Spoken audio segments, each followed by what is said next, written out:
Hello everyone, welcome back to the next video. In this video I will show you how to overlay text as well as image on a live camera preview in Flutter Android application using CameraX as well as Media 3 effect. So let's get started. Two things you need to keep in mind is you need to use at least Flutter version 3.32.0 or higher, otherwise you will face lot of Gradle issues when trying to run your application. So make sure you initialize your project by upgrading to Flutter 3.32. Second thing is all the code which I will be doing related to camera as well as overlaying the image and text is all native code. I'm not using any third-party library, so yeah, just warning you at the very start. So first let me show you guys the output. So I will open Android Studio, and I'm using Android Studio because I want to mirror my device so that I can show you guys the output. Now given that I'm mirroring my device, the output might be a little bit laggy, so just bear with me. So first I'll just give the camera permission, and here you can see the take photo button. Even that is like a native Android button, not a Flutter widget. Okay, and here you can see I'm displaying the Flutter logo, and on top of it I'm also displaying the text. The text doesn't have to be on top of the image, you can place it wherever you feel like, but this is just one of the example. And I can just click on take photo, and it should take the photo of this, and it should display it inside a image view, which is a Flutter widget. So hopefully you got the point. So yeah, that's it. Let's see how to do this.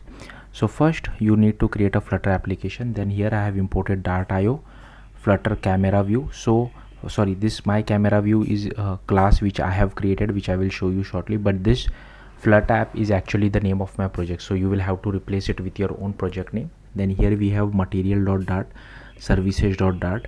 Then this is boilerplate code which is present by default. I have not changed anything. Here is our homepage widget, which is a stateful widget. And here like I said, we are only interested in Android for this tutorial, so by default the camera permission for Android is false. Then here I have created a method channel for getting the camera permission. Then we are overriding the init state, and if platform is Android, then we call the get camera permission. Inside get camera permission we invoke a method called get camera permission, and we get a boolean result. If the result is true, then we change this particular variable, and here you can see once this variable is changed, then only we display our camera view. Otherwise we just display a text saying give camera permission.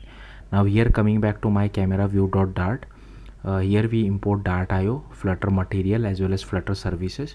Here it is a stateful widget. Here I have created a method channel of camera view. Here we have an image URL which is empty. Here we have creation params as well. We are not really using it. Then if platform is Android and image is already taken, then we display the image with the help of this image.file. Else we display the Android view, which displays the live camera preview as well as the take photo button. And for all other platform we just display a placeholder. Then inside we are like calling this on platform view created as well, so we can set a callback for this, and this will get called from native Android side, which will help us to give the image URL over here, and we just update it in this particular variable.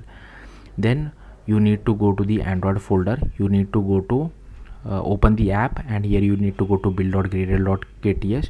Here you need to add this dependencies block, where you need to add camera core, camera 2, camera lifecycle, camera view, then Android X camera media 3 effect, which is still in alpha at the time of me recording this video, but if it does become stable, make sure you use the stable version.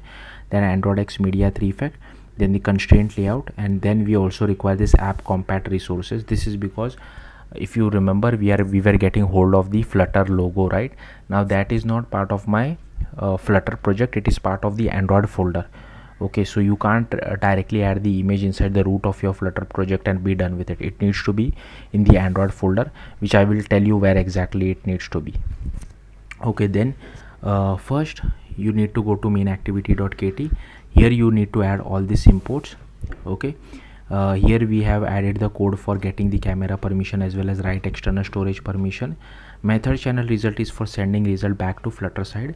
Here we are overriding this method, and if this permission is granted, then we just send back success, else true, else we send back false. Here we just have an helper method just to check whether all permissions was granted or not. Here we have this configure Flutter engine method, which we override, and here we register our camera view as well. So here is my camera view factory. Here we have this method channel where we just pass the camera permission. Here we get the method result as well. If call.method is equal to get camera permission, then we request the camera permission.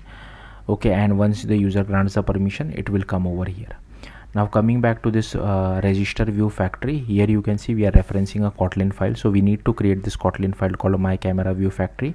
Now here this should be your own package name, which you can get it from your main activity over here. Don't copy my package name. Rest you can just copy paste it. Like this is boilerplate code which you have to write every single time you want to embed a native Android view inside your Flutter application. So yeah, don't worry too much about it, just pause the video and copy the code, and here is the rest of the code as well. Then here I have this my camera view.kt.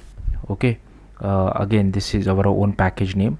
Then these are all the imports which you can copy, so again feel free to pause the video and just copy all these imports. Then here we create an image capture. Here is our process camera provider. Then we use a constraint layout. Preview view is the camera preview, and here is our button. Method channel is for sending data back, the image URL back. Here is our camera executor service. Here is the file name format. Here we initialize the layout params. Then here we constrain the preview view to top, right, left, and from bottom we leave a margin of 200. Then here we do the same thing for our button, like we constrain it to the bottom of the screen. We add a click listener as well. We set up our camera. Here we start our camera. We initialize our camera executor. We call the take photo button, take photo method, sorry. Here we display the, like, initialize the name of our file. Then we initialize content values. Then we do image capture dot output file option. Then we just call take picture. We override the on image saved. Then we invoke a method send from native, and here we just get path from URI, like whatever is the captured image, we get the actual path from it with the help of this helper method over here, and send it back to Flutter side. Okay, then here we override get view. We return our constraint layout. We override dispose, where we shut down our camera executor. And here we have the start camera, where we initialize aspect ratio strategy as well as resolution selector. Then here we initialize our process camera provider as well. We get the camera provider future. Then here we initialize our preview view. We initialize our image capture as well. We get hold of our default back camera. Here we initialize our use case group builder as well. Here we have this media 3 effect. Then here we call this create overlay effect from bundle, which I will show you shortly. So this is, I think, basically for overlaying the image. Then here it handles both image as well as text, which I will show you shortly. Then here we just do effects.build. Then here we add that effect to our use case group builder. We unbind our camera, we bind it to the life cycle, and here is our create overlay effect. So here first we do immutable list.builder. Then here we initialize our static overlay settings.builder, set rotation degree, set the scale as well. Now you can change this rotation degree and scale depending on your image, and here this is how I'm getting the image. So I was telling you from where you need to place the image. So I'm using the default Flutter logo which is present by default. So you need to go to RES, and here you can see inside mipmap you need to here you can see this is the image, right? So you need to place the image one inside HDPI, MDPI. It is the same image, basically the launcher icon. You can also place the image inside drawable, but then you will have to change, instead of mipmap over here you will have to write it as drawable. That's the only change, and this is the image name. Okay, then here we set the bounds for our logo. Then here we call this create static drawable overlay. We create our, so this is the text timer overlay. So this is basically the text overlay which we are doing, which I will show you shortly.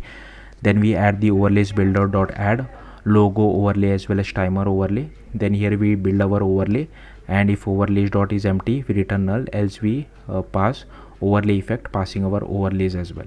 Now coming back to this timer overlay dot kt, here we have the package name again.